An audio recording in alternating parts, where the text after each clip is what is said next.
Yeah. Shane can talk. Can you believe it? Shane wow. Shane can ramble a little bit. Man, you know what? It was...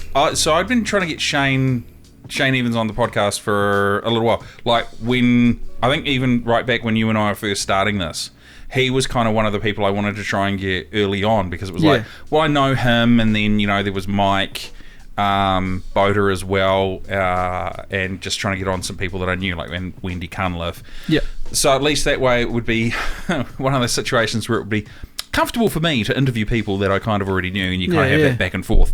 But with Shane, it sounds like you got to twist one arm off and then work on the next. You do. It's you have to rip one arm from the socket, and then beat him whilst actually grabbing the other arm to try and yank that one off as well.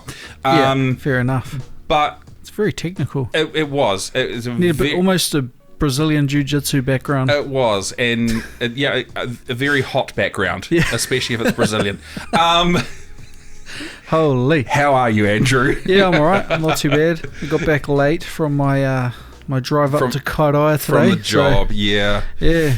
I love roadworks. I found out today. I have a deep and meaningful respect for them, and I just really enjoy roadworks. You're not being facetious though, are you? No. I'm buying a high-vis vest tomorrow, and I'm going to just stand out there myself. Good man. Close down half the highway. And excellent. As we were saying before with Shane, you want to know what's funny? Is that when... so Marino, who does all of the social media, not all the social media, all the communication stuff, when she... sent out the email for everyone, Monday's guest didn't reply. Yeah. Tuesdays was cool enough, at least the night before, to say, hey, look, I'm not going to make it. And I kind of had a bit of a feeling that was going to happen, because Monday was a long weekend, right? Yeah, for sure. Yeah, and some guests will be like, "Yeah, no, I'm not coming in on my long weekend. I'm going to have my long weekend." I think I was like that too. Yep. You, Editor Rocky, both the same. Fuck, we can't do Monday. I was doing the hard slog on some of the podcast admin. You're a podman. I'm a podman. But I reached out to Shane and just said to him, look, is there any chance you could do a recording this week? Yeah. And he was like, I can do Tuesday or Thursday. And I said, Tuesday, done. Yeah. And I just didn't give him an option out. Yeah. And, he turned up. Thursday? For Thursday. You said Tuesday. He turned up for Thursday. Yeah. I did say Tuesday. But, he turned up, and, we went through the process that we go through with every guest. Yeah. And, he came in and sat down, and, man, he was awesome. Yeah, it was really cool.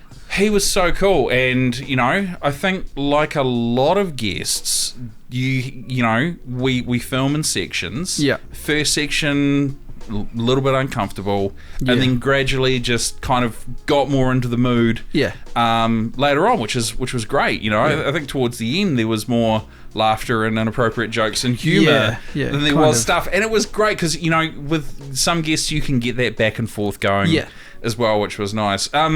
With it, sort of thinking about it, are there any sort of standout moments that the viewers and listeners should look out for you? Yeah, hearing a more in-depth explanation on how hard it was to be a projectionist.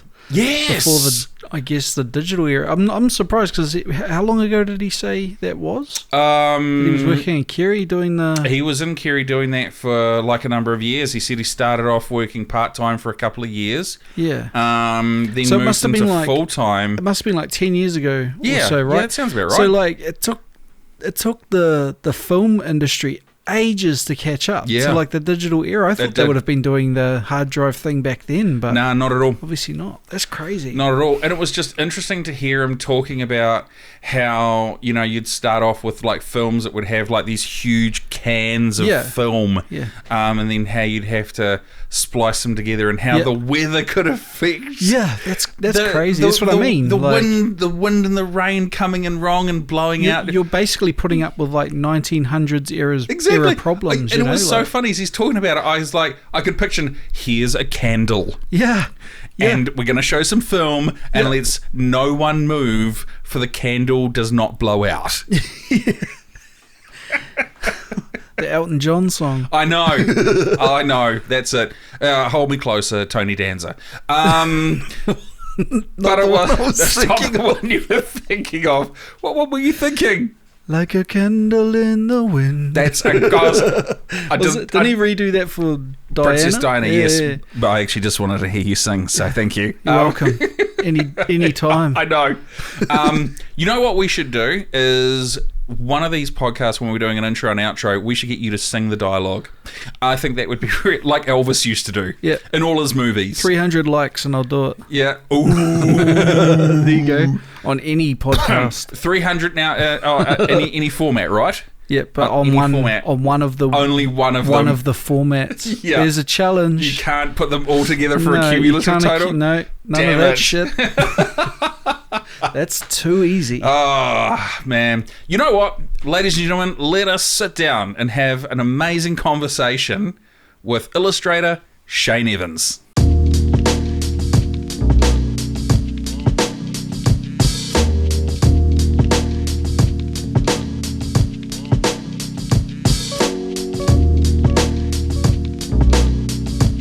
It is. And yeah, that's I think that's what we've always said. We never know how we're going to open these podcasts. They're always very, very different. So, Shane Evans, man who hates cameras and man of few words. This is going to be interesting. I've been really looking forward to this. So, thank you very much for coming in and sitting down with us on the Northland Artists Conversation. I actually really do appreciate it. Well, I won't say my pleasure, but I'm here. You're here. Are you here in body and spirit? Sure. Okay, awesome. So it's I was quite excited to sort of get you on quite early, like a bit earlier on. Yeah. Because when we were sort of getting started, it was always kind of the goal to get people that I knew involved, and so hopefully they'd be able to say it wasn't as bad as what I thought it would be. And it's not going to be. It's actually going to be really easy. I guess. First question for me is, in West Whangarei, born and raised on a playground is where I spent most of my days. Definitely, let's talk about your time on this playground. No, where did you discover your love, your first initial interest for drawing in general? Because obviously you identify as an illustrator. Yeah. But what was the essentially the genesis of all of that? Where did that inspiration come from, and then how did that sort of manifest itself? I think I have to blame all my older brothers for basically half the influences. Okay. Even though I'm not that similar to them. Having a lot of older brothers, I had all the Asterix and Tintins. Yeah. And some Batmans and some Conans and all that sort of stuff just lying around. And so being the quietest one out of a large family. How large are we talking? Well, I'm adopted. I've got 6 brothers, 1 sister. That was all the family that you grew up with? That's the family I got adopted into. Wow. Because they didn't have enough kids. No, of course not. And then, of course, I've got some half-brothers and half-sisters too. But biological ones? Yeah. But I grew up with the 6 and 1 sister. Wow. Okay, so you've got this large family. They're obviously heavily influenced by, what were they called at the time? Nowadays, would we call Asterix a graphic novel?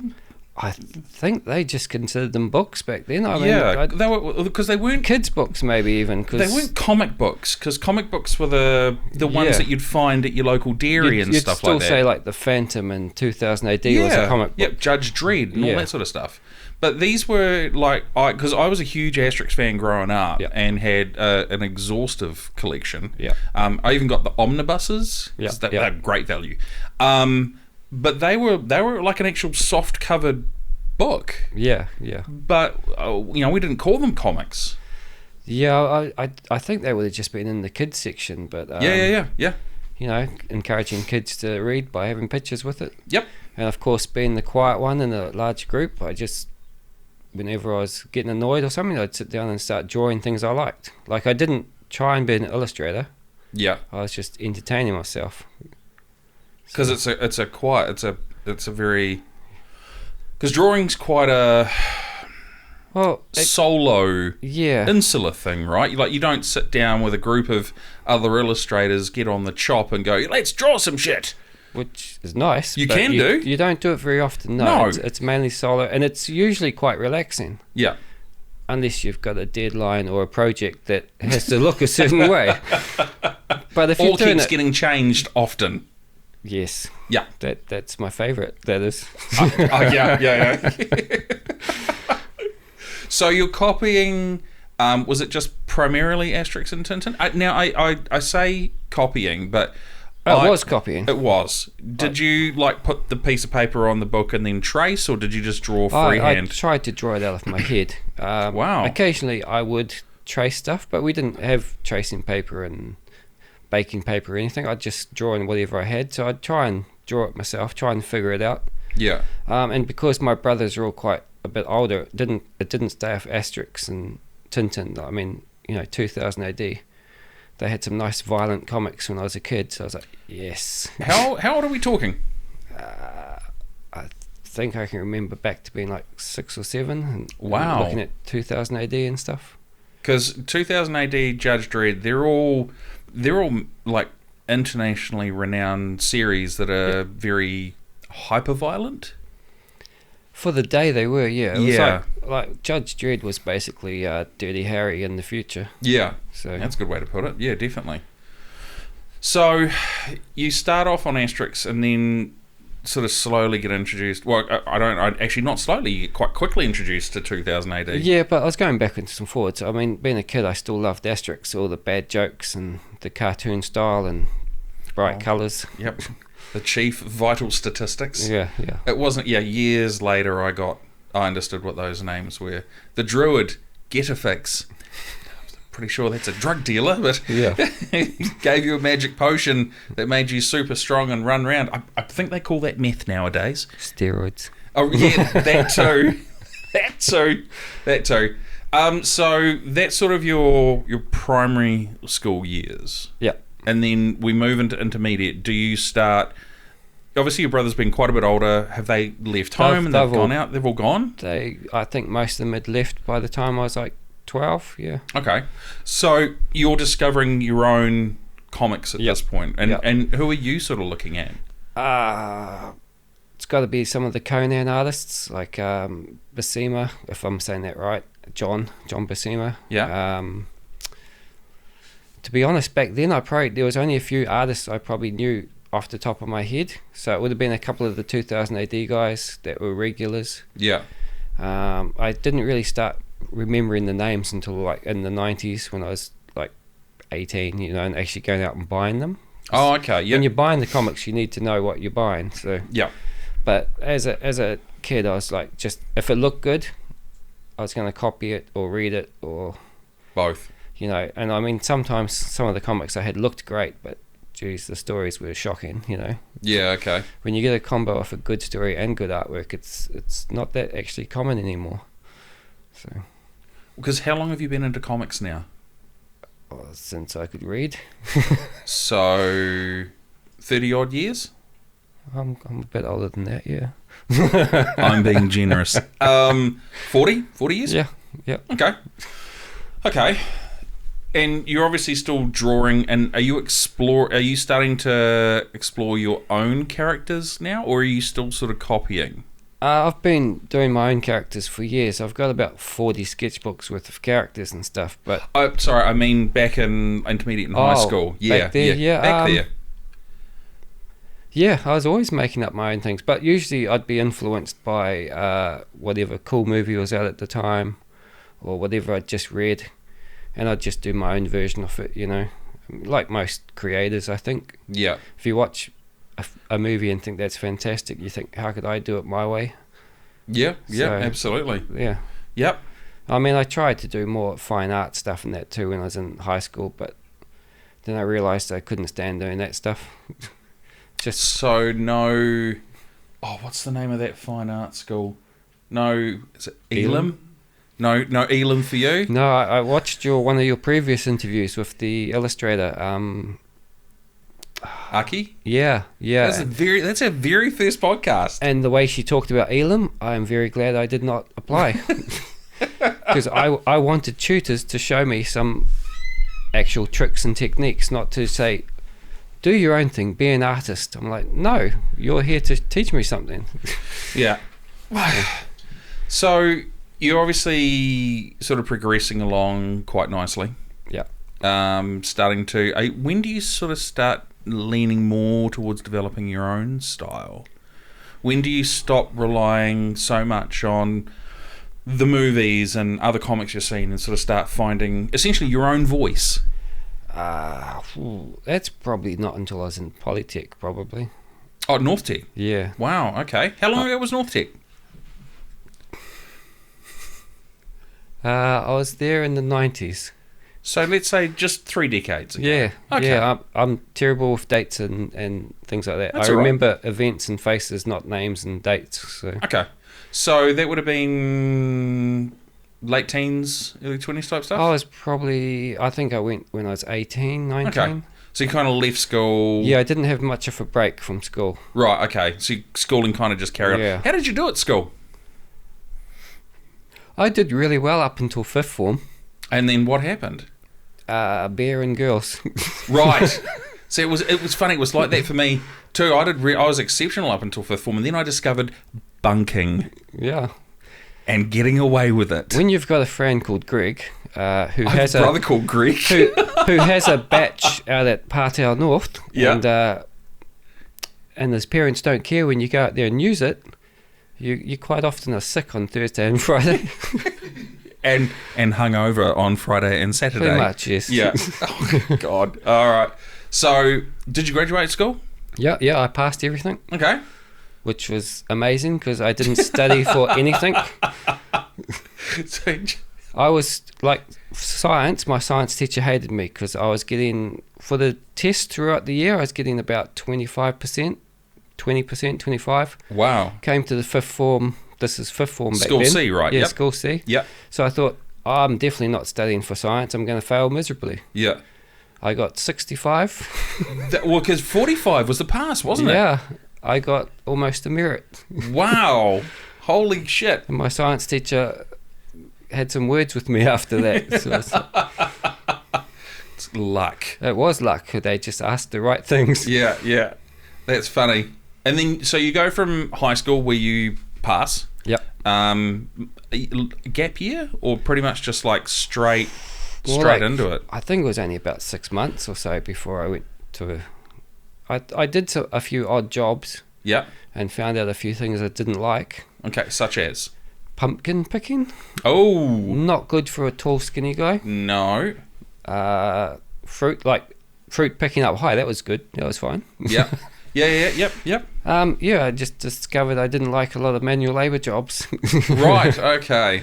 I was very skinny and still the same height, so right, did not last very well. Yeah. And then you go to North Tech. Yeah. And did you go to North Tech because the jobs you're doing, you were like, no, this isn't what I want to do long term? Yeah. Or did you go to North Tech because you were like, because what course did you do there? I did one called Applied Arts. Okay. Which is like it did design, photography and filmmaking. Wow, okay. And that's what you did in the first year, and the next year you got to choose 2 of them, and the last year you did 1 of them. Okay, so what was your journey through Polytech? Well, so I did, obviously had to do the 3. Yeah. The next year I did filmmaking and illustration, design. Yeah. And then the last year I was really 50-50, and I ended up doing illustration. But you still could have gone... Could have gone thinking about filmmaking, way. yeah. Wow. It was those 2 things that I enjoyed. So yeah. I mean, I enjoyed photography, but I mainly used photography for illustration. Or when I was taking photos, I was like, this would make a great shot in a film. Yeah. It's like, yeah. Some people... I have a terrible eye for photography. Yeah. Friend of mine, Tony, has a phenomenal eye for photography. I have a good eye for motion and movement and shot composition and stuff like that. Whereas, by her own admission, she's like, "Nah, that's not for me." Yeah. So it's either something you have or you don't. Very rarely do you find you have both. Yeah. So you do your 3 years study. Yep. Actually, 4 years. Okay. So I took a year off. A year in between. Yeah. Okay, between 1 and 2 or 2 and 3? 2 and 3. Okay, and what did we do? What did we do during that year? I did more manual labour. Because you hated it so much. Yes. Right. Well, I was asked to take a year off by the tutors. Yeah, they said I was doing well and everything, but they said I was a wee bit of taking it for granted and maybe not giving it my full attention. Right. Okay. That sort of thing, and I actually agreed with them because I was like kind of sick of this learning stuff. Yeah. I guess because I didn't have a gap year from high school. Yeah. I'm still having my gap year. So manual labour? What did you end up doing? I can't remember. Not important. No, not important. Mowing at all. lawns? I've mowed lawns since I was like 10. Yeah. I hate mowing lawns. Love mowing lawns. Love it. I ran a lawn mowing business for someone in Gisborne and absolutely loved it. No. Did that. I'd play squash twice a day. Yeah. Good times. Anyway, so you do your last year and then you get a diploma. Yeah. And then obviously you pursue a full-time career as an artist or designer, illustrator. Yeah. Yeah. And how did that work out? Not well. It's this is before the internet was easy to use, and New Zealand's pool of illustration talent and publishers is pretty small at that stage. So I did send pre dial-up, eh? Pretty much. It was like I dial-up was basically while I was at Polytech, I think, or maybe at high school, but the internet was still pretty rubbish. Yeah. So working internationally without moving, not the easiest thing to do. I mean, I did send my portfolio all around to all the what would you call it back then? There was places called like Watermark, I think, who would take on all the artists and they would farm them out to all the jobs. Oh. So they're a bit like art pimps, I guess. Yeah. I mean, art pimps. But I know exactly who. They gather the artists. They take the work, the jobs that are required. They find suitable jobs for each artist. Yeah. But because you've got to compete with guys that have been doing it for 20, 30 years. They're agents. Yeah, that's the one. Agents. That's what they are. Yeah. I got work on and off, but it was all lots of one-off things. Like I did a few murals. Yeah. Well, actually, several murals, which is amazing. Lots of landscapes, which is one of the worst things I don't enjoy painting them at all. Is it because of the huge scope of them? I just don't think they interest me. Like, because these are not fantasy landscapes or anything. These are like, let's do some hills from New Zealand with some trees. Right. Okay. So like sort of really ultra real. The weird thing was that I would be asked to do them, so I'd do it in my style. I'd be like, right, I'm taking out all that detail. That's not important. Yeah. I'm stylizing that. I'm changing this. I'm enhancing that. And people seem to like it, and they got me more and more work. So, were there sort of any like really interesting places where you did some murals? One of the most, I did one at North Power, which was not an interesting place, but the mural was interesting. It was on a curved wall. Oh wow! Okay. And they had to bolt the plywood to the wall, and a couple of times it popped off. Yeah. So it was a very curved wall, and I put plaster and stuff all over the plywood for texture, and then I did quite an abstract landscape, which, looking back at it, I still actually like. I'm like, that's not my usual style, but I liked it. I liked how it was almost like a lot of icons instead of a realistic image. Oh, okay. Yeah, nice. That lasted for years. Someone told me when it got destroyed, I think they remodeled it and had to chop off their curved wall. Oh, wow. But, that thing would not last. You wouldn't be able to move it because plaster and stuff all over it. Yeah, that's sort of quite a permanent fixture, really, isn't it? The most interesting one, though, I did was for a church just at the top of Queen Street. Like, when you go up the bypass, not at the top, but the next to the... Oh, so you're at the top of Queen Street, you go over and down, and then you come up to that next part heading up to like where the power station used to be and all that sort of stuff. There's a church there, Yes, there is. It was a church, a lot of Polynesian influences, a lot of everything really. But the church was also kind of a rehab centre. Oh wow, okay. So that was very interesting. Nice. I had to do a lot of landscapes again and stuff like that. And I also asked a lot of the people that went to the church about patterns for each of the columns. Oh, okay, yeah, so cool. I'd get their input to make sure I was getting it right, not offending anyone, making sure each culture had like one column each. Yeah. So that was quite cool. I learned a tiny bit, which I all forgot by now. But yeah. But yeah, the talking to the priests and stuff up there, or fathers or whatever they'd be called at that church, was they'd seen some interesting stuff, and a lot of the people that were hanging around watching me paint were characters. Yep. Like I had to put the paint thinners away. Oh, those characters. I had to put the knives in my pocket. Yeah. Yeah. It's like there was I saw a guy punching a car one day. Punching a car? Yeah, the car was moving and he was trying to punch it. Okay. I'm like, okay, yep. All right. Yeah, look, Auckland is certainly a weird and wonderful place. Yeah, but that was a spot where they actually congregated. Oh, right. Yeah. So, yeah, you get some interesting, some real characters there. Yeah. Yeah, definitely. Unfortunately, some of them were quite young, so that was quite... Yeah, that's always a little bit heartbreaking, kind of sobering when you're sitting there in your 20s painting this thing and you're looking at a guy that's probably like 17 and you're just like, that guy's messed up. Like, yeah. Yeah. He was a nice guy when he was sober. This one guy would talk to me every day. Awesome guy. Yeah.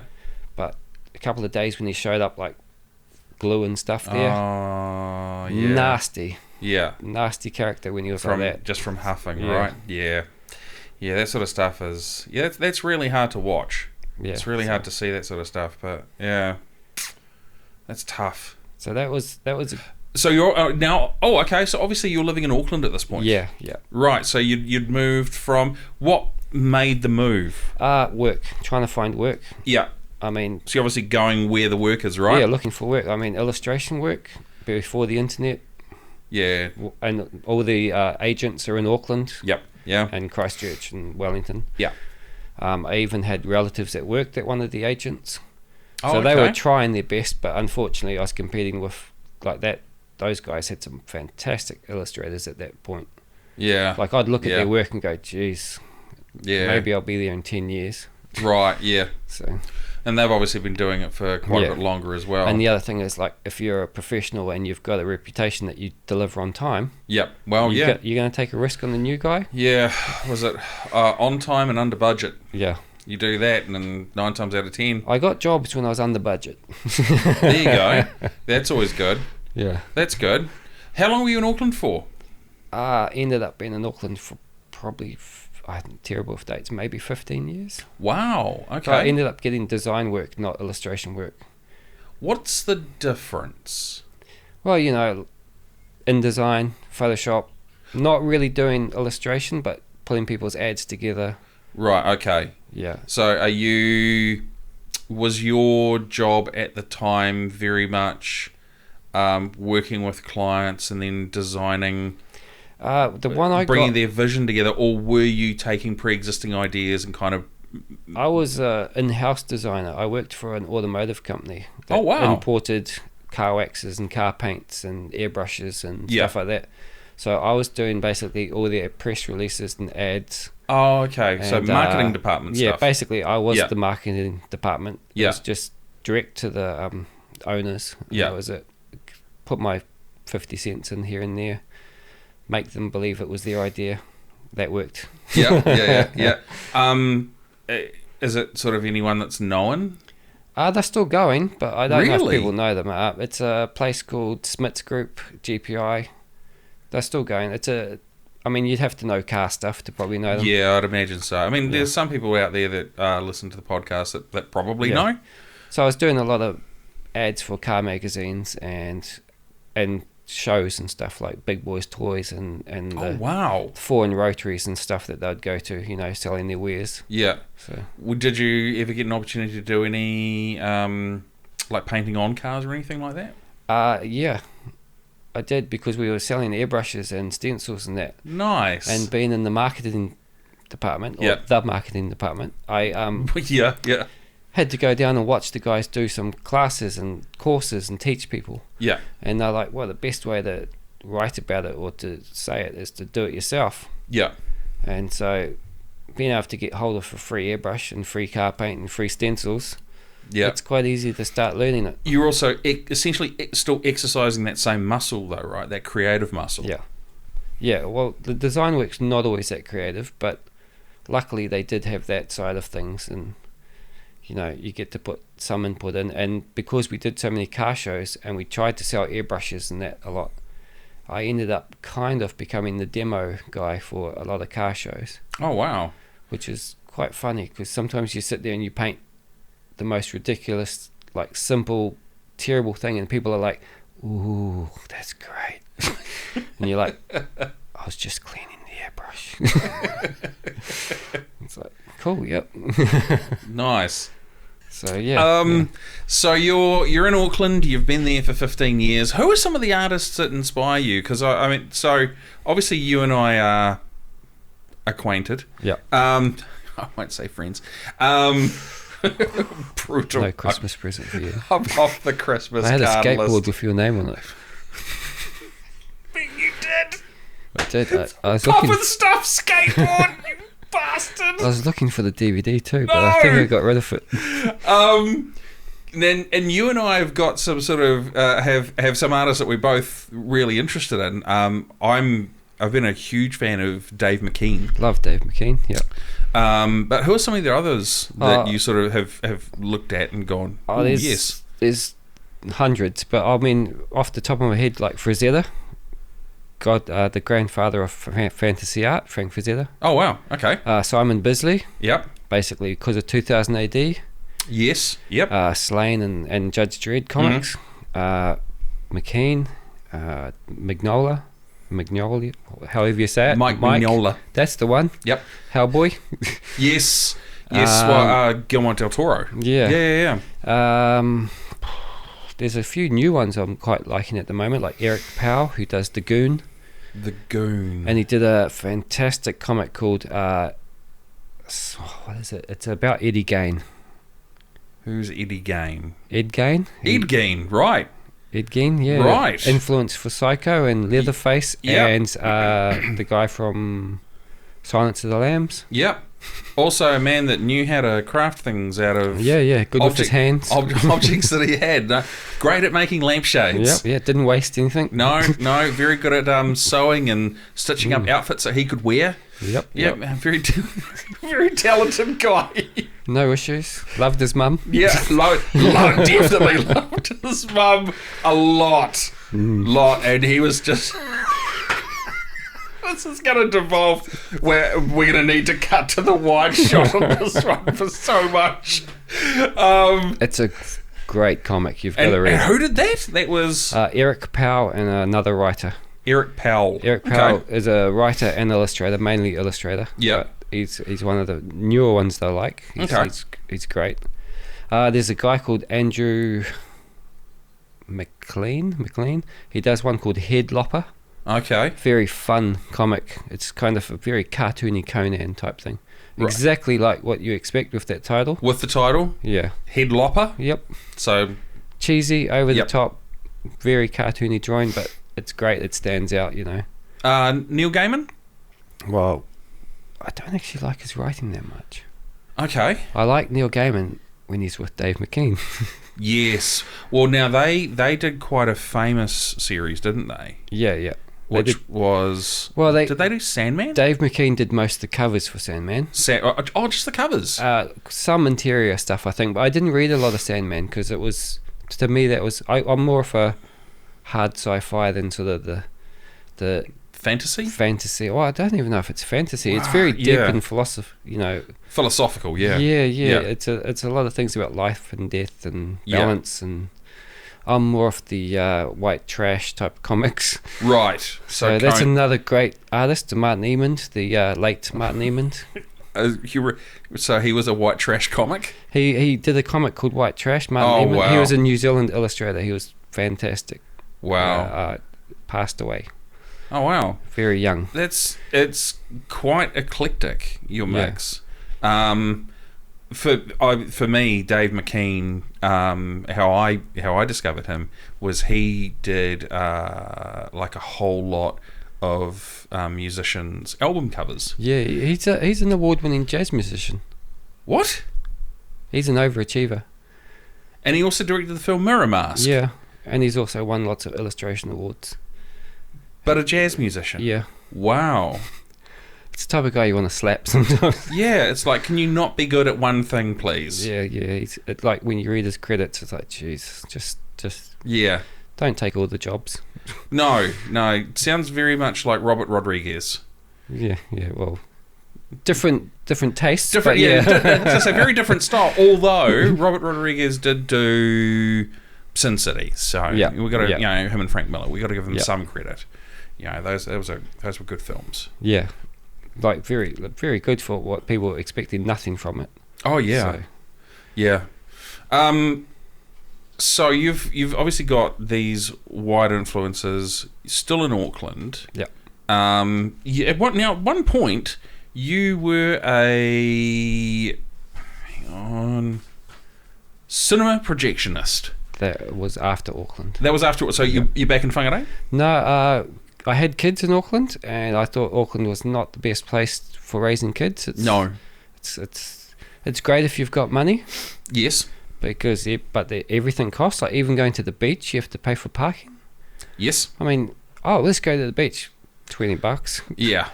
It's like, I think I might look for a job somewhere else. So I ended up getting a design job in Kirikiri. Oh wow! Okay. So, yeah, big change from Auckland. Yeah. Can you hear my stomach? Is it grumbling? Do you require food? I think I might be getting some food after this interview. It's probably not a dumb idea. Well, we try not to hold our guests up for too late. Yeah. So if you need to get a KFC or anything like that, that's fine. Don't encourage me. Okay. The salad. Okay. Yeah. Salad. Salad. Well, KFC does have lettuce in it, so that technically is a salad. That's true. That's fine. So you were up in Kirikiri. Yeah. Working similar sort of job. Yeah. There was a place called Kerry Design and Print. Okay. Andrew and Mike. So good place to work. Yeah. Didn't always get along with Mike. Not that he's a bad guy. It's just we clashed. Okay. Creative styles. Yeah. I think that was it. I mean, I actually like when I don't work for Mike. I think he's actually an awesome guy. But working for Mike, a lot of headbutting. Yeah. Look, I think we can be quite open and honest about it. I think we all know someone like that. Yeah, we just clashed. Yeah. So that's it. Yeah. Like, I'd tell a joke and he'd be like, I don't get it. And then he'd tell a joke and I'd be like, oh, that's not funny. Right, yeah, just different sensibility. You know? When did you move into the projectionist role? Well, I was working there at Kerry Design. I ended up going to the local sign writers. Oh, okay, up in Kirikiri? Yeah, that job fell through. Right. Not a lot of work up there all the time. Yeah. And... Well, how long ago was that? Oh, geez, maybe 10 years now. Okay, I'll rephrase it a bit. I was at Kerry Design. Yes. There was a cinema there with one cinema, and it was actually old reel-to-reel. Actually had two projectors. You had to do the carbon arcs. You had to get up there and you had to start it when the burn mark came up in the corner. Yep. You had to time it. You get 15 seconds to start the next one. So they had an old cinema with one projection. This is in Kirikiri? Yeah. And so I worked there part-time on and off. So you're doing full-time work at the design, but part-time there? Yeah, because they said if you're a projectionist, you can come and watch any movie you want for free. So I was like, awesome, doing that. Yep. Look, that's the reason I worked in video stores for years. So I did that. Mm-hmm. Then that guy sold the cinema because it was I think he was maybe in the 60s, but he was going to retire. It was a one thing. It had the two old carbon arc projectors, old school, reel-to-reel, everything. What is carbon arc? You've mentioned that twice. It is literally like a welding arc thing. You've got to spark it, and it's like it'll blind you if you look at it, but that creates the light that goes through all the mirrors and lenses and the film. Wow. Like if the film pauses, it will melt the film instantly. Yeah. Gone. It can blow out because there's chimneys to let all the heat off. when it's raining and coming the wrong way. Really interesting. When it's raining and coming the wrong way, yeah, your carbon will be flickering, and you'll be like, don't go out, don't go out, don't go out, because then it takes like 20 seconds to start it again while the film's rolling. Oh, wow. So it was one of those ones you can't leave the projection room. You've got to stay there. In winter, it's fine. It's nice and warm. In summer, I'm sitting there in shorts, sweating. Yeah. At like 10 o'clock at night, sweating. Oh, wow. So, but it's still fun. I mean, I love movies, so it was still fun to do it. Yeah. How long did you do that for? Well, that was part-time, like maybe a couple of years. Oh, nice. But then, the Halvo signs, that's the signage company, that fell through. Yes. I went up the road, I was like, shit, got no job, got 2 kids, yeah, we're married, shit. I walk into the new cinema, where he's put 3 cinemas in. Yes. And I go, you got any part-time work going? Or anything like that? And he goes, you see that guy that just walked out? I said, yeah. He said, that was my projectionist, he just quit. Wow. So he's like, would you like a full-time job? I was like, okay. Yes. Yes. So that was still reel to, well, not reel to reel, that was big giant trays, they're called platters. So we had to get the movie in reels, and we taped it all together into one giant film. So you get 6 or 7 reels, like a Harry Potter would be like 8 or 9. And the reels are sort of about that big, eh? About that big. Yeah. And they're quite hefty. They are quite hefty. Like carrying the boxes upstairs it's a good job. Yep. Your back-breaking job. Yeah. Yep. And that's, of course, it's upstairs because the projection booths are above everything. Yep. But put them on platters on that one. So you've got one big reel, so you don't have to go backwards and forwards swapping things, which is great. Yeah. And it's got a light bulb instead of a carbon arc, so that's not going to go out. Right, yep, okay. But occasionally the film would get tangled. Because it's in the platter. Yeah, and when a film that's made out of 8 reels gets tangled, it makes a giant mess. How often did that happen to you? It happened a few times. Really? Usually in the most packed films. Oh, like a new release of Harry Potter, for example, or something like that. Yeah, it did happen in the Harry Potter. Of and course it happened did. in one of the Fast and Furiouses. Oh, it's no loss. Yeah, no, but the cinema was full. Yes. Like one of the few times we've got the complete full cinema. We've got 3 cinemas. This one's completely full. Yep. And it takes 40 minutes to hook everything back up. 40 minutes. And to rewind the film and untangle stuff. And sometimes slicing it and putting it back together and losing a few frames. Wow. Because if it's been destroyed. Yeah. You literally have to. Yeah. Mind you, film runs at 24 frames a second. Yep. So if you've got to cut out that much, that might be. That's only. It's like 7-8 cells. Yeah, that's only half a second or so. Yeah. Most people don't notice it, but like when it piles up on the floor, you notice it. Yeah. Oh, and were there times that it piled up on the floor? Yeah, there's a couple of times where it actually came off the platter and stuff like that. It's like, geez, it's like that's a lot of film. How's it done nowadays? Digital. So what, you get sent a USB or? Yep.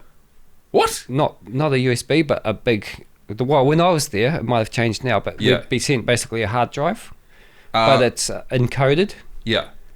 And some of them were so encoded you couldn't even open them until the day. Like you'd load it in, but it wouldn't play. Wow. Because, but I mean, it made sense because it saved them a lot of money. Definitely. Because like the Harry Potter reels, would come out. Yeah. Apparently, it was several $1,000s for the film. To hire.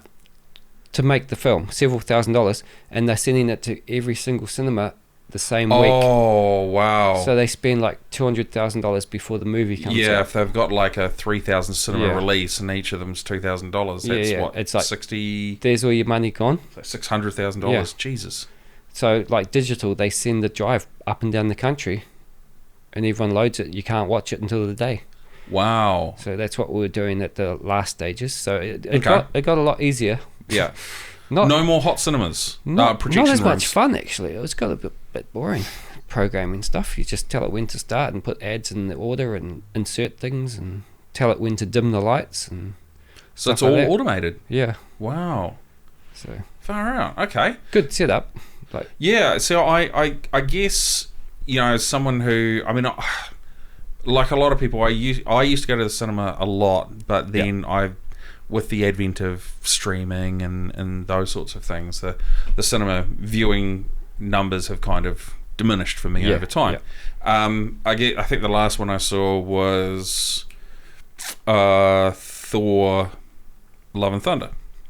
Yeah, we're not going to talk about Marvel movies.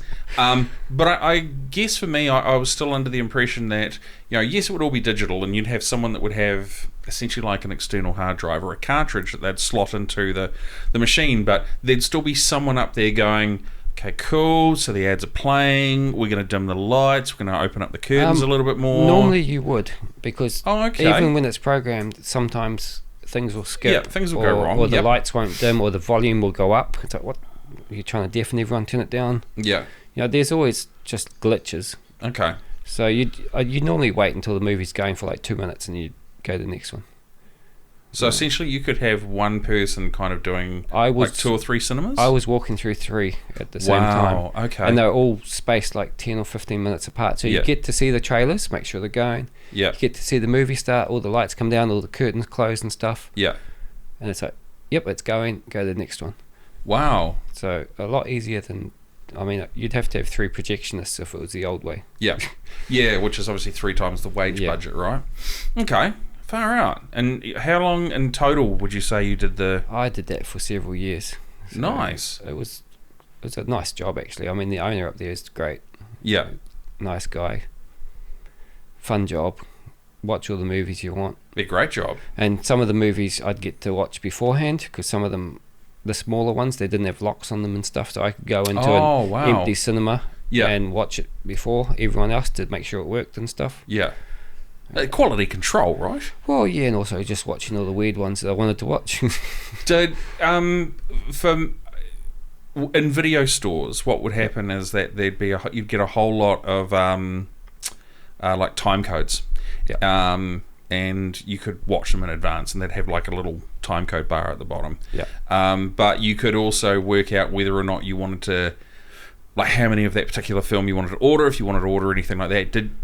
Did theaters have that sort of thing, or was it just like you'd get like a blurb and a few publicity shots and a bit of a glossy thing saying this is what this film's, and then you go, well, we know that these are the blockbusters, so we're going to get them, but what about the smaller films? I think Mark, because the owner used to do DVD distribution and stuff. Right. I think he basically, all the companies he worked with would just send him tons of trailers. Yeah. So he'd sit down there for hours some days just watching trailers and that, and working out what he'd want to watch. And wow. But for Kirikiri, blockbusters didn't do that well. Really? Blockbusters were great in the holidays. Of course, yep, kids. But yeah, so the people, like anyone over the age of like 18 didn't go to the movies, and anyone he made most money from kids movies and movies for retired people, because that's kind of the Kirikiri market. Yeah, it's a very split demographic. Yeah. Because the retired people, they would come to movies in the daytime. They want something to do, and things like Mamma Mia and the Marigold Hotel, he loved those films. Yeah. Well, that was printing money. Far out. Okay. And he had some good arguments with some of the distributors, because like Disney with Star Wars and stuff would try and force him to play movies 4 times a day and stuff like that. And he's like, this is Kirikiri. Yeah. We'll be lucky if we have enough for 1 or 2 times a day. Yeah. And they'd be like, well, if you don't play at this, you're not going to get it. And he'd be like, okay, see ya. Wow. Then they'd bring back in like 3 days and offer it to him again. Yeah. And it's just kind of the dance that keeps happening. Yeah. Far out. So all of this time that so you've gone from part-time to full-time. Yeah.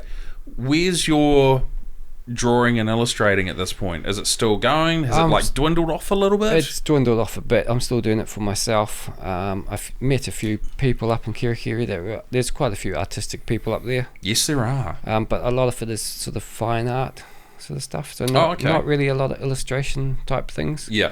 I did a few pictures for some of the one of the little museum up there. I did a couple of paintings for that. Oh, yep. Yeah, I know where you are. Yep. Just on and off things, not a lot of work. So I was just drawing to stay in practice, just to keep that muscle going, just for fun. And you're up there for a number of years, and then moved down to Whangarei. Yep. And then you sort of make a decision to go, I'm going to dive into it a little bit more? Or do you sort of just flounder around for a few years? I went straight back into sign writing. Applied for a job in sign writing. So I got that. So that made it quite easy. Didn't have to flounder around. Okay. But then when I got back to whangārei and realised there were more people interested in doing that sort of stuff, I started getting back into it straight away. Yeah. I just remembered I was doing a few book covers in Kerikeri on and off. Really? Okay. But it was for an American company, and they weren't a big company. They weren't paying lots, but I'd always been like, I just want to get my work published. And getting book covers it's a good part to get published.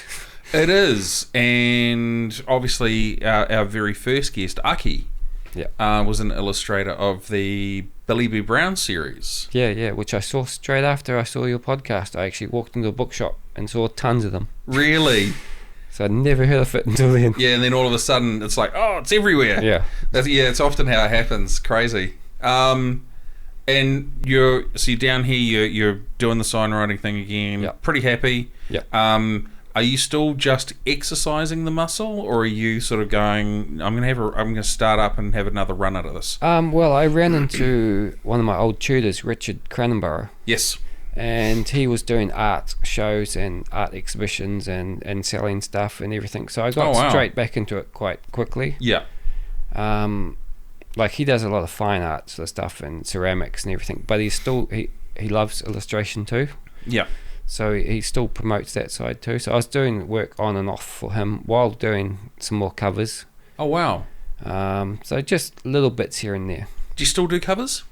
Not for that company, no. No. For other companies? Not lately, no. Okay. So we sort of fast forward through a number of years, and we've got some actually really lovely examples here today, which I'm actually really cool that you bought, because and I'm very grateful you bought these and not the skateboards. It's a great skateboard. No, that skateboard's going to burn in hell. Okay, so I will come clean. Okay, viewers, here we go. So I have an aversion to HR puffin stuff, and it is weird. It's completely, it just stems back from when I was sort of in my intermediate years, and we were staying at the Batch in Ohope, and I watched puffin stuff and then fell out of the top bunk, and everything is completely irrational about it, but HR puffin stuff still scares the snot out of me. And I watched Terrifier 2 on the weekend, and I still think puffin stuff is worse than that. Go figure. But we've got some really cool examples here of different styles. Now, how old are these? They're all different ages, actually. The robots. So we've got the robot there and the robot down there. Yeah, the robots are probably the oldest. I started off just drawing the robot for myself. Yep. I really liked it, so I did a few more. I think Richard actually sold a few prints off them. Oh, wow. These are the originals? Those are just... I think they're just prints. Okay. Yeah. I think the originals got sold. Oh, wow. So. Okay. And then we've got this that there person. That's a homage to Frank Frazetta, but that's a character from the comic I'm working on right now. Okay, I'm going to get my glass of water out of the way. So I've combined my character with one of my favourite artists. With the sword, looks like a bit of a headlopper. Well, he's kind of a headlopper. And then we've got our very last character down the bottom there, a bit of a tank girl. Yeah. I was reading Tank Girl when I decided to just draw a female character. Right. Okay. And these are obviously very different periods of time in your life. Yeah. But are you? So a lot of the different artists we've had on are sort of they have different periods of their life. We've had Sean McDonnell on here a few weeks ago, and he used to do a lot of really dark stuff, and now just does like oceans and sunsets, and it's absolutely amazing. But do you find you're very influenced by what's going on with what you're watching, but also what's going on in your personal life when you're drawing these sorts of things? Personal life, not so much, because if I'm having a real rough time, I don't actually draw that much. Oh, okay. So I've got to be relaxed to draw. I wouldn't say I'm influenced like years or months. I can be influenced month by month. Like I just doing the same thing over and over, it gets a bit boring. Even though my work is starting to all look the same, I think I'm getting my style, Yeah. Because over time you do develop things that you draw in a certain way, but I can't, that's watercolor, that's pencils, that's more watercolor, those are markers. Yeah. And I normally just sit there trying different styles every month or two, and I think I change month to month, not year to year or anything.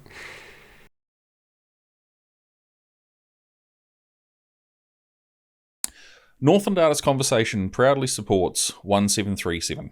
1737 are a free service that you can contact either via phone or text message. They're available 24 hours a day, 7 days a week. On their website, 1737.org.nz, they say, are you feeling stressed or just need to talk to someone? Are you feeling down or a bit overwhelmed? Do you know someone who is feeling out of sorts? Whatever it is, they're there for you. Free call or free text, anytime, 24 hours a day. And you'll get to talk with a trained counsellor or talk with a peer support worker. Their service is completely free. They offer brief one-on-one counselling support sessions for those people that need it a little bit more than normal.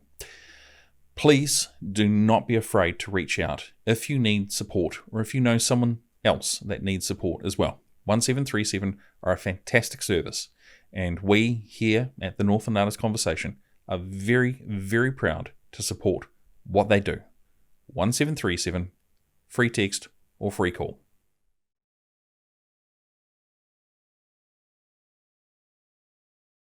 What would you say here is the oldest piece? The robots. And how old are we sort of talking? Are we talking like 10 years? They'll probably be 8 or 9 years old. Wow. Yeah. Okay. Because you were also very kind enough to bring in some newer stuff. There is some newer stuff. It's not even finished newer stuff. But in here is a comic that you've actually been working on, right? Yes. Because you not only do these sorts of illustrations, you do artwork for comics as well, right? Yes. Now I'm going to very delicately pull out a couple of other. What are they called? The pages? Just pages. The pages. So people can see the correction on that one. Yes, yes, you can. Now, this particular comic you've been working on for how long? I don't want to say. Okay, let's just say it's an ongoing, on and off. It's an ongoing passion project. It's been in between other people's projects. Which pages first? There's numbers in the corner, but they are random pages. Right. Okay. So here we have page 1. Yep. I can identify that by the 1 in the bottom right-hand corner. Well done. Thank you. I'm looking for your validation. No. Now, what is the... And then we've got this page here, which is page 16. A little bit more of an action page on this one. What is this comic about?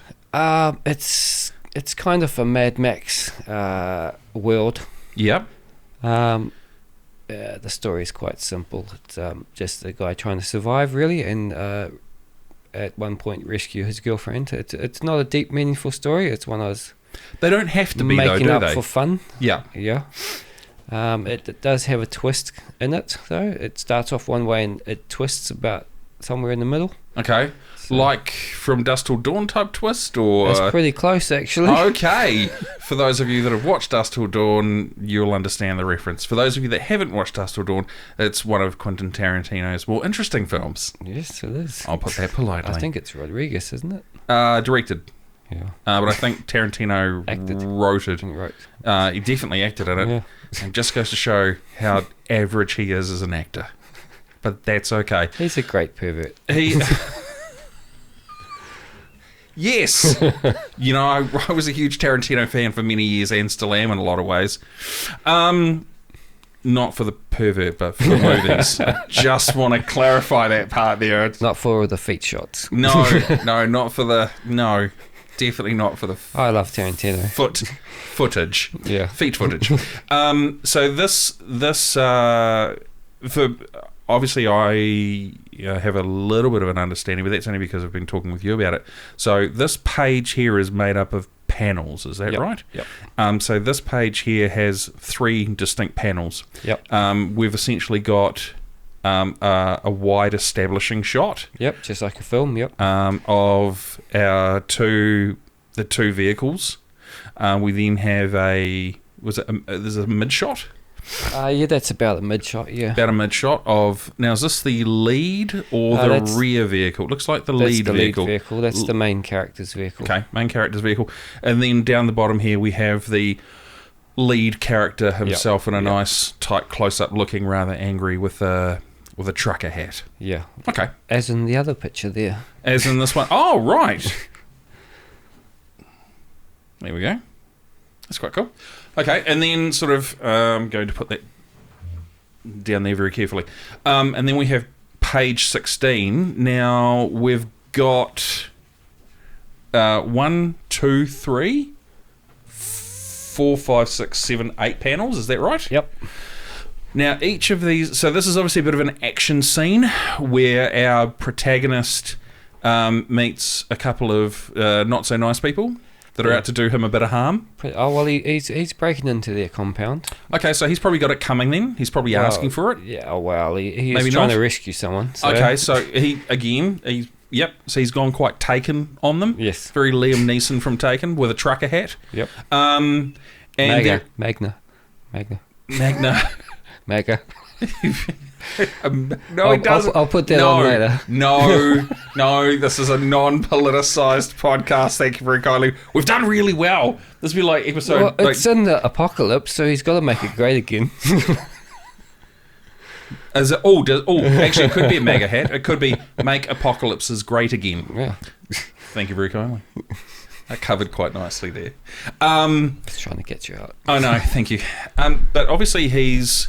you can kind of see the difference between the 2 pages where page 1 sort of sets up the world. Yeah. And page 16, we're obviously a little bit further into the story. Yeah. And we see the lead character sort of trying to... Because obviously we don't know what's happened before or what's happened after, but you get a very clear understanding from what you're looking at that there's action and motion in play. Yeah. Which is quite cool because it's always something that's really, really interesting because I'll pop this one down for just a moment. But with these ones here, the pictures are very static, right? Yep. We've got 2 robots. They're not really doing anything. We've got our tank girl. Ish. Yeah. Tankish inspired girl. Down the bottom there, who's almost posing. And then we've got essentially the protagonist, but move the bloody glass out of the way. He looks like he's sort of in motion as well because he's walking and his eyes are also sort of looking off to the side as well, like he's sort of peeking around behind there. Yeah. So quite fundamentally very, very different. How different is drawing comics from actual illustrations? It's a lot harder. How find so? it a lot harder. Well, doing one image, you can take your time and you can spend a long time on it. Yeah. But you've only got to get one composition. You've only got to get one set of colours. Only sort of one set of values. You plan it out. You work out what looks good. Yeah. And then you just do it. It's a lot harder with a page because, as you could see on that one, there was corrections where I'd cut a panel out. Because making things flow and read the way you want them to read. Yeah. I showed that page to our friend Rico. Oh, yes. And he didn't quite get it. It wasn't quite clear enough. So chop that panel out and start again on that one. So for people that are watching, on the back here, we've got obviously what is the existing part. Yep. And it's got some white tape around it. So obviously underneath here is the original Or did you cut it out and then put a new panel in? Put a piece of paper underneath it while you cut it out, and it will exactly fit where it was. Okay. So, yeah. Okay, so the tape is essentially just holding that revised panel in place? Yeah. Okay. I mean, I could have done it in Photoshop, but I like to have the finished artwork. Yeah. Old school. Okay. Let's compare... Well, no, we can't. Because this is obviously one complete piece, right? Yeah. And these are 8 individual pieces. Smaller, because they're, like that's not anywhere near as big as that. A lot of the time there's no detail because it's not needed. It's I want to speed through that panel. I want them to look here. Yeah. That's all you need to do.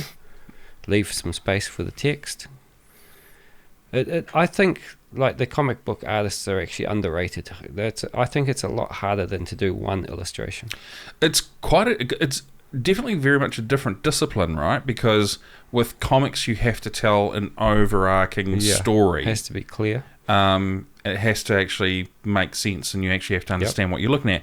Whereas with one image, you still have to tell that story, but you can make a ton of corrections until you get that image to tell that story you're trying to convey. One image is like a snapshot. It's like it's a frozen moment. Like it's a movie poster.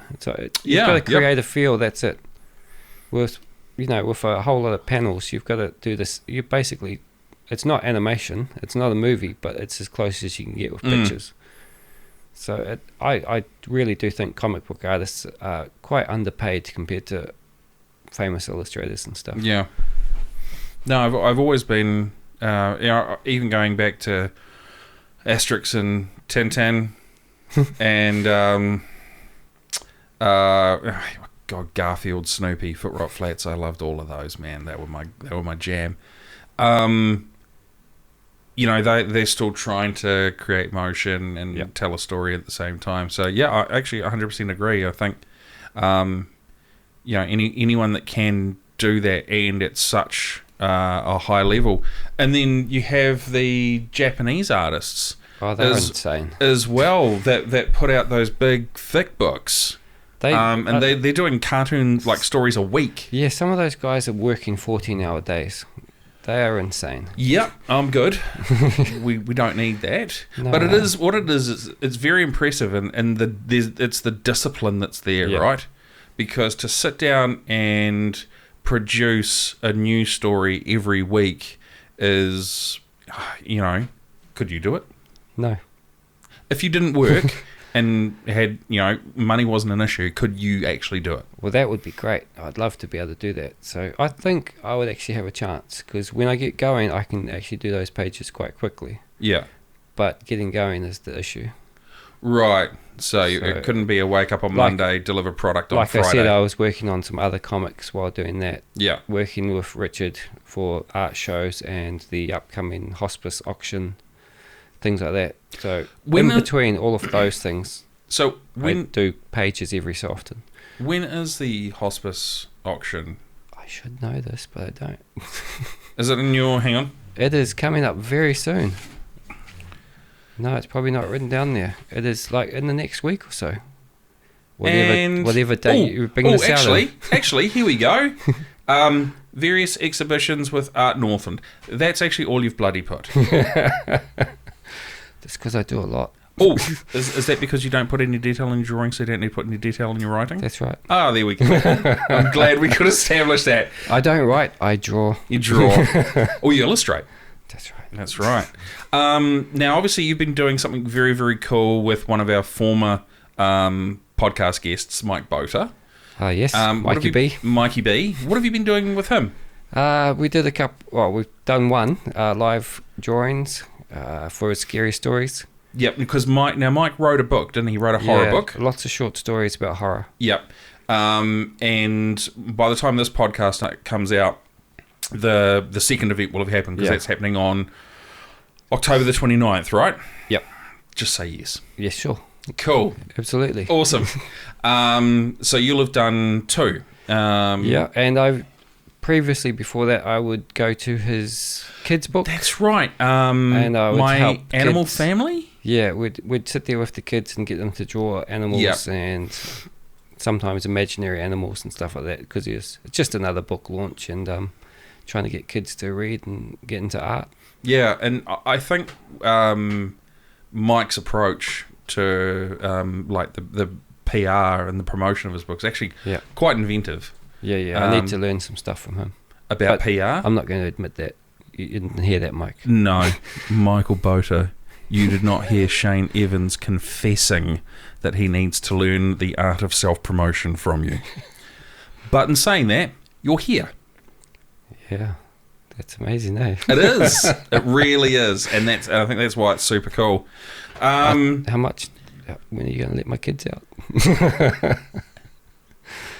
Can they come out of the dungeon now? No, there's still promo photos at the end. We've got to do all of that sort of stuff. And they don't actually come out until the podcast is released, because if you turn around and go, actually, can you not put my podcast up? So, no, I'm sorry, man. We've got them until end of November. Held hostage. I'll say food money. There you go.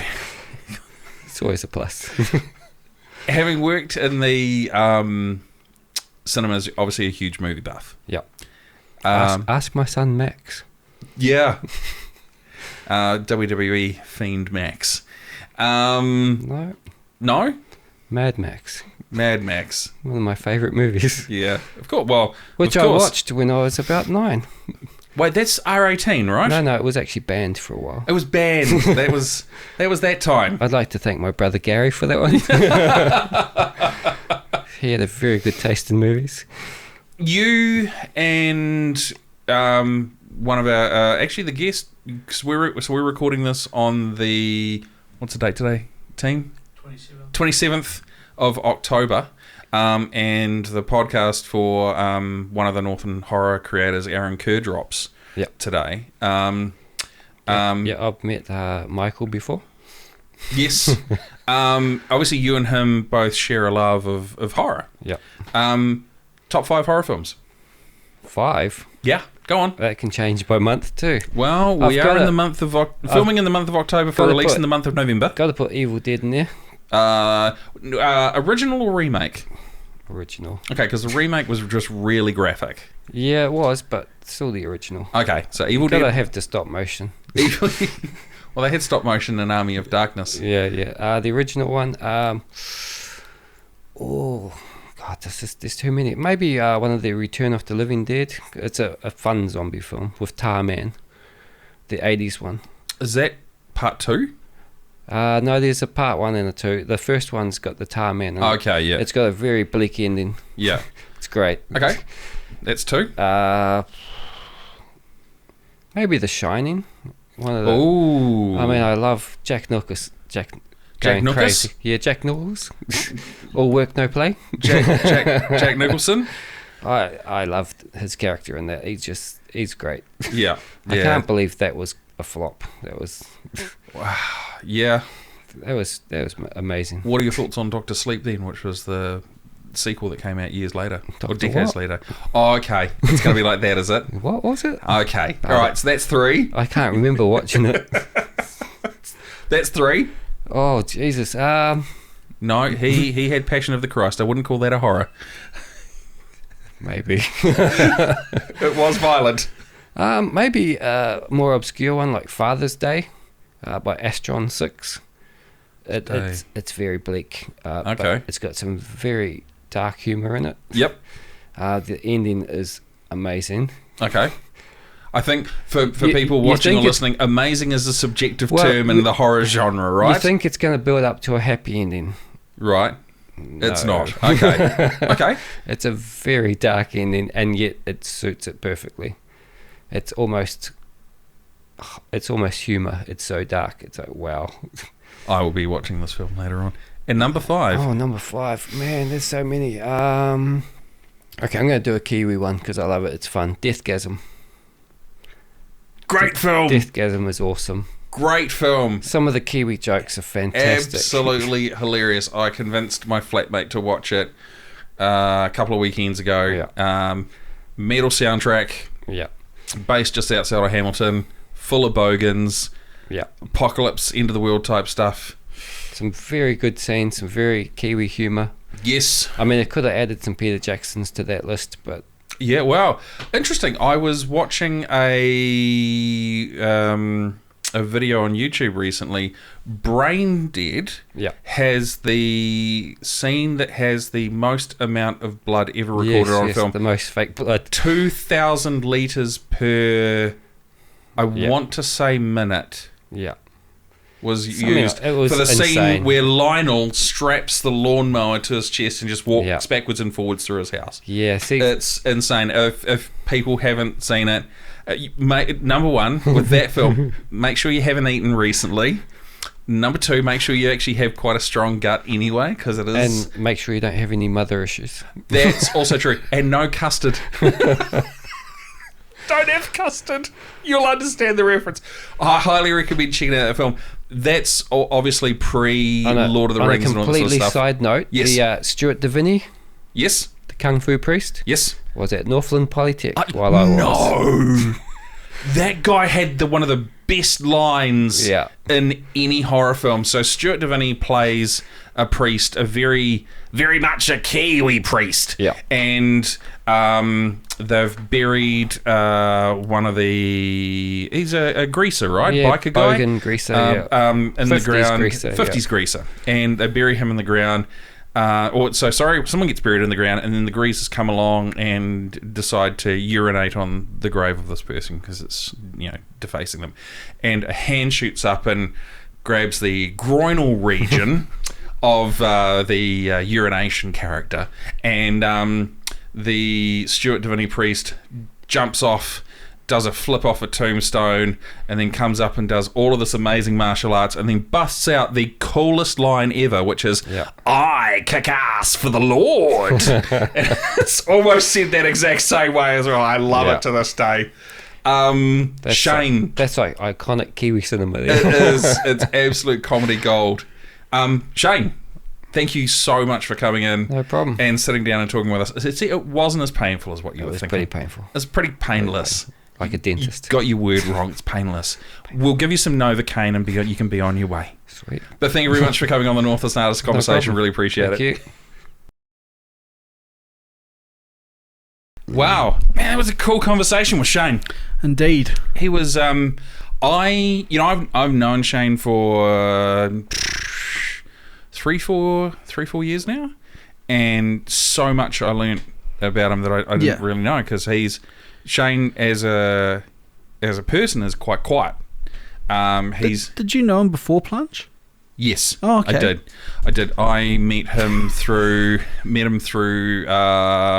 Boter and Aru Singh. So that's how I met Shane, and he's got a deep knowledge of cult classic films, B-grade horrors, all of that sort of stuff.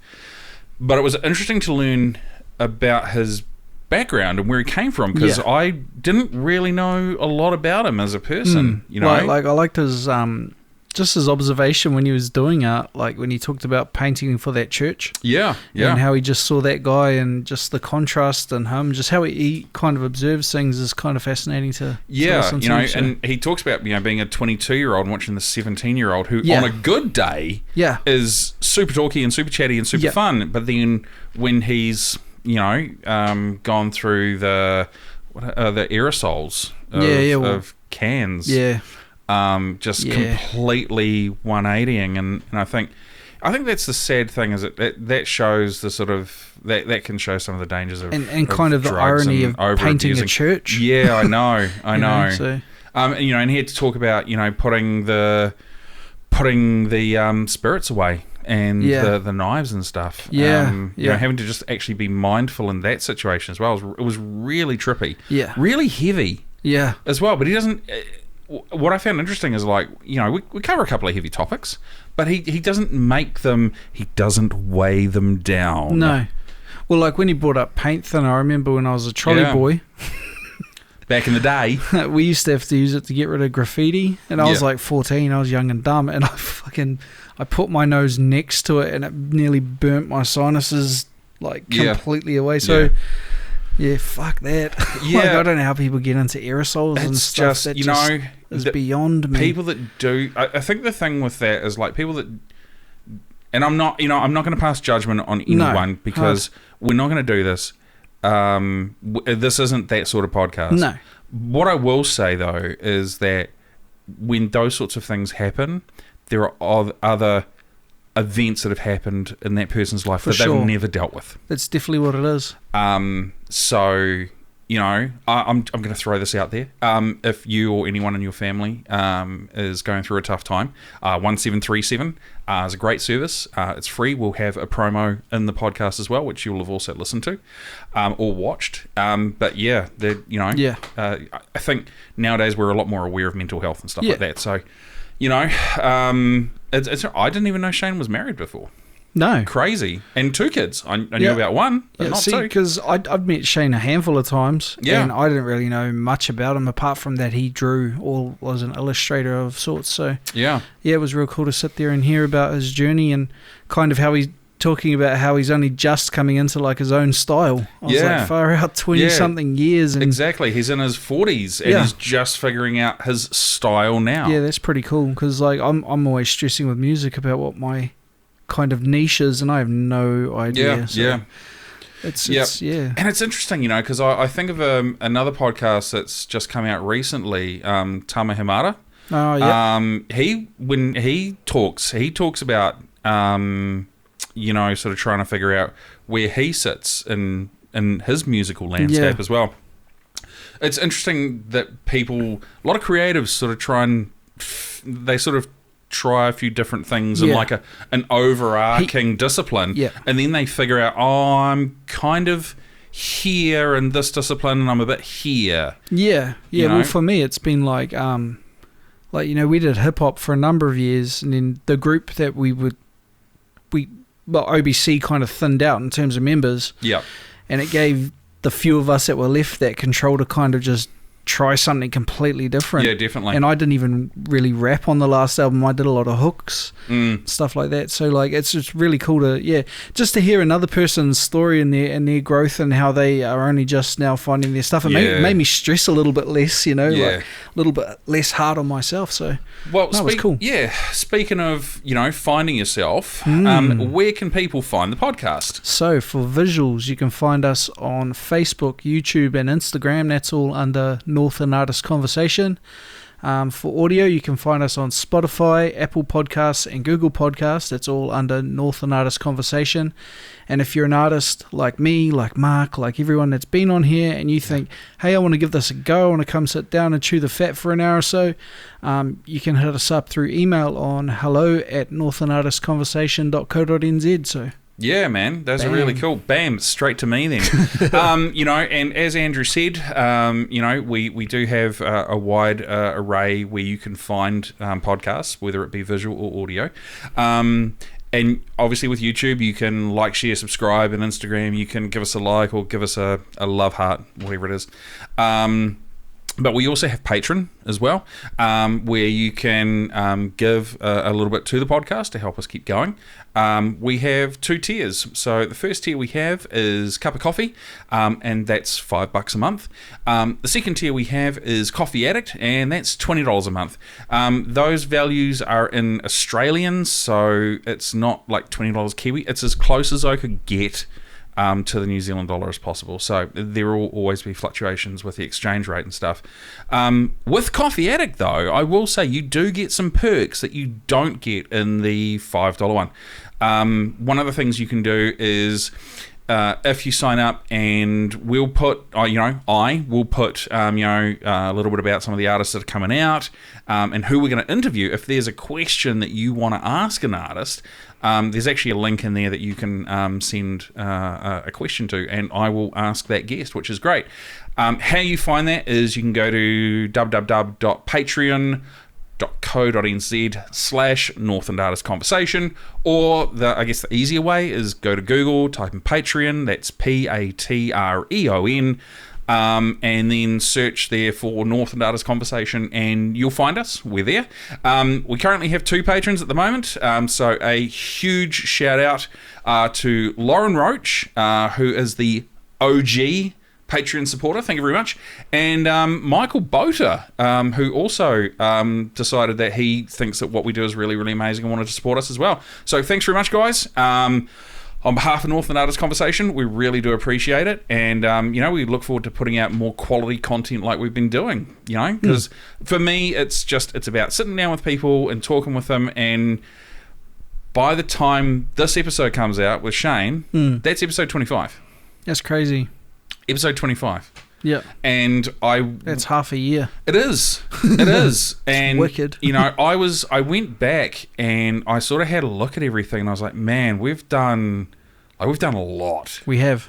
We've had some unbelievable guests that have crawled out of the woodwork, and I think when we get to sort of that last few days before the end of the year, I think we might do a retrospective or something like that, and we'll just sort of talk about some of the different guests.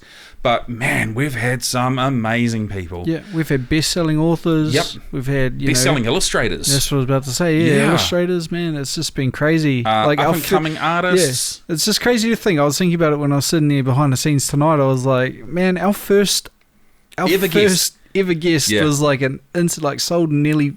Had she sold millions of copies? Sold over 5 million copies of books. Yeah. Yeah, and I was thinking about how daunted I was then, and now when people rock in and they're like, I'm a best-selling author, I'm like, oh, that's cool. But it's still that's amazing, you think about it. Yeah, because so last week's conversation that would have been released would have been Catherine Lee. Yeah. And she is a international best-selling author living in Kerikeri. Yeah. What the hell? I know. And she reached out to us. Yeah. How cool is that? That's real cool, because as I say, it was kind of buzzy to think back to that first episode and to have it just continue. It's just so rewarding. So we're like every grateful. Like everything.